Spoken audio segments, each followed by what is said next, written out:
नमस्कार। हमारे YouTube channel पर आपका हार्दिक अभिनंदन है। मित्रों, आज के इस लेक्चर में, छोटे से लेक्चर में हम डेमोक्रेसी पर बात करेंगे। लेकिन डेमोक्रेसी के अंदर से, डेमोक्रेसी के अंतर्गत ही गवर्नमेंट आती है। तो हम एक यहाँ पर देखिए कि गवर्नमेंट क्या होती है। गवर्नमेंट को हम सरकार बोलते हैं सामान्य भाषा में।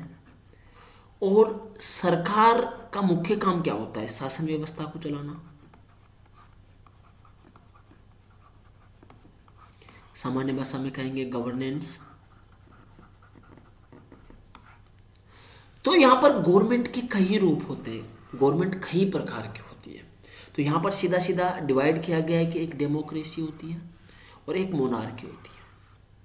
मोनार्की के अंदर रूल ऑफ वन होता है, जो तानाशाह होता है, जिसके ऊपर सब तरीके से कोई कंट्रोल नहीं होता है, he control to everyone. But democracy के अंदर हम देखते हैं कि दो प्रकार की डेमोक्रेसी होती है, एक डायरेक्ट और एक इनडायरेक्ट। डायरेक्ट डेमोक्रेसी का मतलब यह होता है कि सीधे ही जनता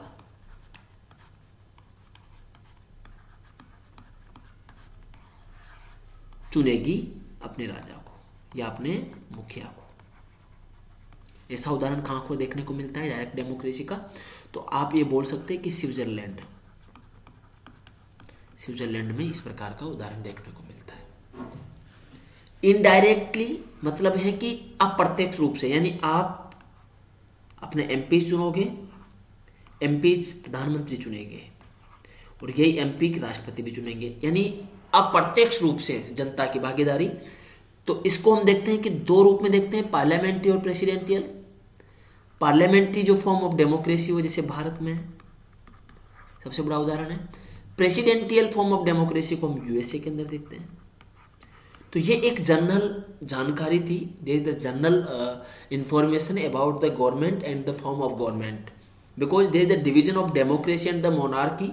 And the democracy, there means two type of part in the democracy. There is direct and the indirect. Direct, there is the example of the Switzerland, and the indirect means the parliamentary and the president. Parliamentary form of government is the in India, and the presidential form of government we find in the USA. But there is the monarchy, means the rule of one, or that is system is always monarch to everyone, everything of the individual's life. So that is the form of government. We are going on the next slide. There is the sentence democracy means.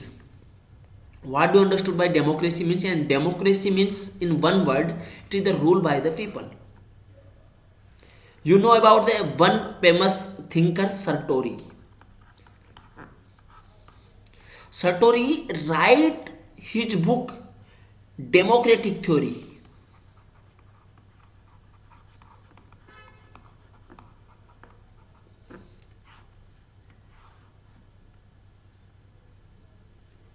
सर्टोरी बताते हैं कि democratic पुस्तक के अंदर लिखते हैं कि राजनीतिक लोकतंत्र, यानी पॉलिटिकल डेमोक्रेसी,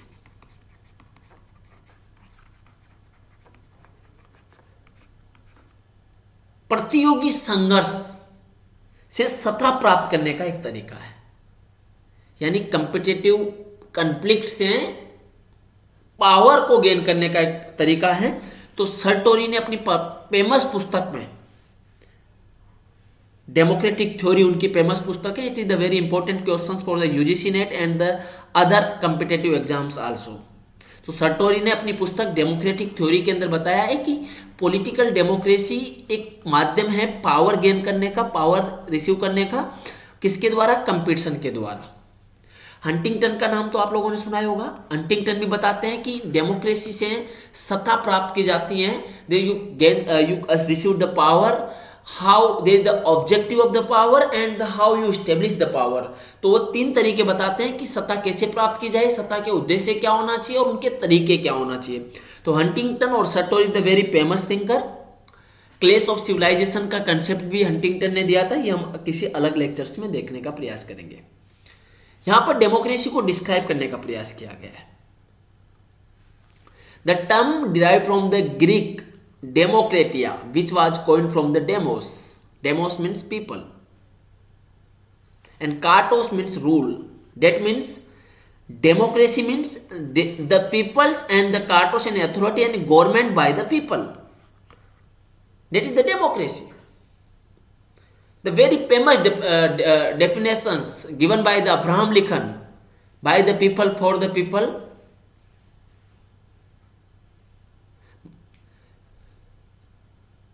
अब्राहम लिंकन की जो डेफिनेशन थी वो बोल रही है कि जो डेमोक्रेसी होती है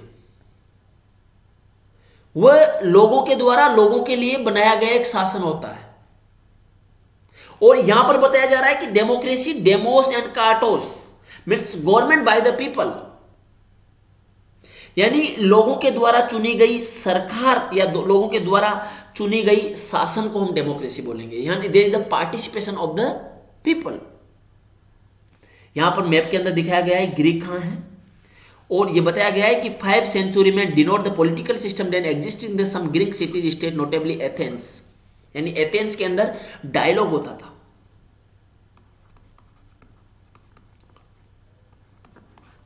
डिबेट होती थी. और यह सब कहां से आए हैं? ये उस शताब्दी से हमने गेन किया है. तो डेट इज द डेमोक्रेसी. तो अब्राहम लिंकन की जो डेफिनेशन है bye the people for the people of the people, ये डेफिनेशन भी कहीं ना कहीं डेमोक्रेसी को डिस्क्राइब करने का प्रयास कर रही है.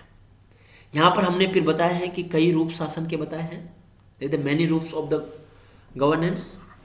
एक ऐसी संस्था जिसके पास मूलभूत रूप से समाज पर शासन करने का प्राधिकार होता है. प्राधिकार मीन्स अथॉरिटी.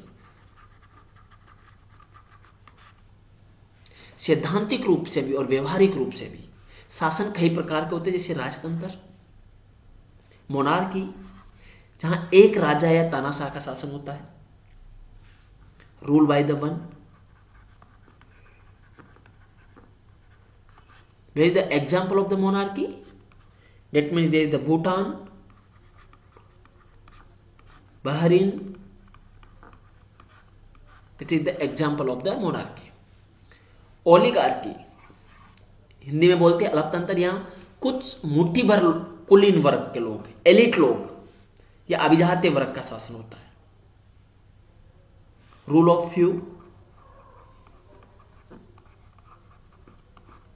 और रूल ऑफ फ्यू में क्या हो रहा है? एग्जाम्पल क्या आएगा इसके अंदर? हम एग्जाम्पल ले लेंगे रशिया, ईरान, तुर्की. That is the example. Theocracy, धर्मतंत्र पर आधारित शासन व्यवस्था, जहां भगवान के नाम पर रिलीजियस बेस्ड या धर्म गुरुओं के आधार पर चलाया जाता है. आप बताइए क्या होगा इसके अंदर? इसके अंदर क्या आएगा? इसके अंतर्गत आएगा सऊदी अरबिया,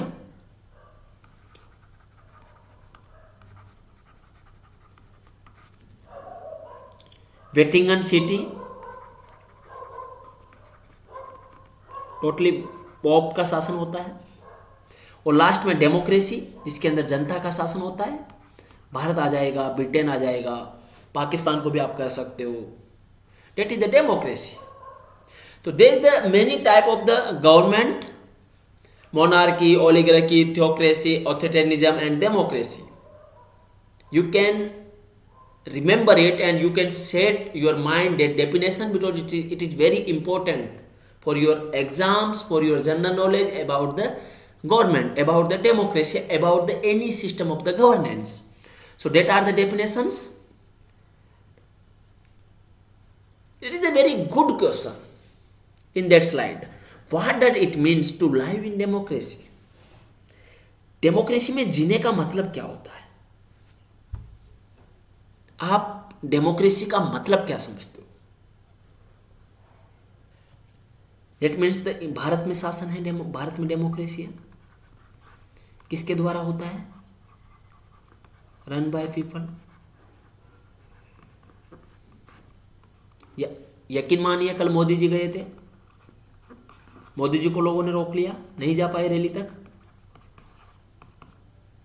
ये डेमोक्रेसी में तो है. आप जाके बताइए नॉर्थ कोरिया के अंदर, वहां पर बताइए आप क्या होगा. मैं शायद आपको यहां एक चीज नहीं बता पाया हूं, अधिनायकवाद नहीं बता पाया हूं. पूरी की पूरी राजनीतिक सत्ता किसी एक व्यक्ति या कुछ लोगों के एक अधिकार होता है। यहाँ पर हम सीरिया को ले सकते हैं अधिनायकवाद में, the fully control by the one person. North Korea बोल रहे मेरी ऐसी कटिंग है तो आप ऐसी कटिंग करवाइए। तो ये मैं भूल गया था, तो मैं आपको बता देता हूँ दोबारा से। तो ये डेमोक्रेसी का मतलब यही होता है कि जैसे भारत में डेमोक्रेसी है तो our country is demo, that means the run by the people for the people, यानी लोगों के द्वारा संचालित हो रही है। Citizens in our democracy have rights, right to speak freely. You can speak against your prime minister. You can speak against your government. You can speak about any institutions. You can speak about the governance. That it is the allowed democratic countries. But you never speak about the destroyness of the sovereignty and the destroyness of the national integrity of the nation. Right to practice our religion. If you want to believe in any religions, you can go to the masjid, you can go to the mandir, you can go to the gurudwara, you go everywhere. That is the right to practice our religion. Right to vote. It is you choose your leader freely without any pressure. So it is the very good concept, and the citizens of our democracy have the rights, all of that rights. Or in the part 3 of the Indian Constitution, that is the fundamental rights from the article 12 to 35, give to guarantee all the citizens of their fundamental rights. Fundamental rights, there is the fundamental that rights that are important for the any individual life. आपको यहाँ पर जो rights मिल रहे हैं 6 rights. You can go to Supreme Court directly under the article 32, the constitutional remedies, right to constitutional remedies for the save your rights. Right to freedom, right to equality, right to religious freedom, right to exploit against exploitation, right to cultural. So that is the rights. It is the fundamental rights. Citizen in democracy also have responsibilities. Choose our leaders, keep informed about what is going with us government, help make their community a good place to live. If you want to rights, that is there is some responsibilities you have done in any country. So that is the duties. Rights and duties are collaborated, because दोनों ही साथ चलते हैं. आप अधिकार मांगो और अपनी duty नहीं निभाई, that is वेरी ये बहुत असंभव है और ऐसी परिस्थितियों में आपको लेना पड़ेगा. A democracy need active citizens in order to work. Active citizens in the order to work. और आपको बता दूं कि अरस्तु को जब हम पढ़ते हैं तो अरस्तु ने बोला कि who is the citizen of the state, तो बोला कि जो एक्टिव पार्टिसिपेट करेगा डेमोक्रेसी में या शासन में, ही इज द सिटीजन है. तो जो ही व्यक्ति एक्टिव पार्टिसिपेट करेगा वही नागरिक होगा. और उन्होंने उस समय महिलाओं, बच्चों, दासों को नागरिकता से बाहर कर दिया था. तो डेमोक्रेसी के अंदर ये सारे अधिकार हमें मिलते हैं. You can enjoy that rights very freely. अब ये है कि एक क्वेश्चन यहाँ पर यह आ जाता है कि भारत ने कौन सी डेमोक्रेसी अपनाई है. भारत ने कौन सी डेमोक्रेसी अपनाई है? तो India adopt the parliamentary democracy. तो what do you mean by parliamentary democracy? Parliamentary democracy का मतलब क्या समझते हैं? यानी उसके केंद्र में संसद होती है. बाइकैमरल हम देखते हैं इसको कि लेजिस्लेचर होता है जिसको हम राज्यसभा और लोकसभा बोलते हैं. और पार्लियामेंट्री डेमोक्रेसी का एक और होता है कि जो उसका हेड होता है वो पीएम होता है. राष्ट्रपति जो होता है नाम मात्र का होता है. दूसरा जो होता है कि जो एग्जीक्यूटिव होती है totally depend on the legislature. यानी कि यह है कि लेजिस्लेचर से ही एग्जीक्यूटिव निकलती है, यानी executive responsible to the legislature. Head of government ये होगा, बाइकैमरल होगा, राज्यसभा होगी, लोकसभा होगी. और क्या होगा? सामूहिक उत्तरदायित्व, collective responsibility to the legislature. तो that is the basic features of the parliamentary democracy.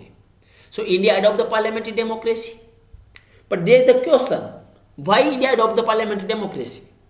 Because India impacted from the Britain. That means we can say England. और वहाँ की जो पार्लियामेंट्री डेमोक्रेसी वो बहुत अच्छी थी, तो भारत को लगा कि हमें वहाँ से लेना चाहिए. दूसरा जो भारत की पॉपुलेशन थी बहुत ज़्यादा थी। और पार्लियामेंट्री डेमोक्रेसी के अंदर वो पॉपुलेशन राइट टू वोट का प्रयोग कर पा रही थी, क्योंकि पार्लियामेंट्री डेमोक्रेसी के अंदर जो डिवाइडेशन था वो सभी पार्टिसिपेशंस को साथ लेकर चल रहा था। भारत में बहुत सारे रिलीजन्स हैं, बहुत सारे एथनिसिटीज हैं, उन सबको साथ लेकर चलने के कारण हमने क्या है, पार्लियामेंट्री डेमोक्रेसी को अपनाया है। What are the merits and demerits of the parliamentary democracy and the presidential reform of government? We can do it in next class. So it is a very important. Thank you so much. You can subscribe to the MG at then point and like, share and subscribe. Thank you so much. Thank you.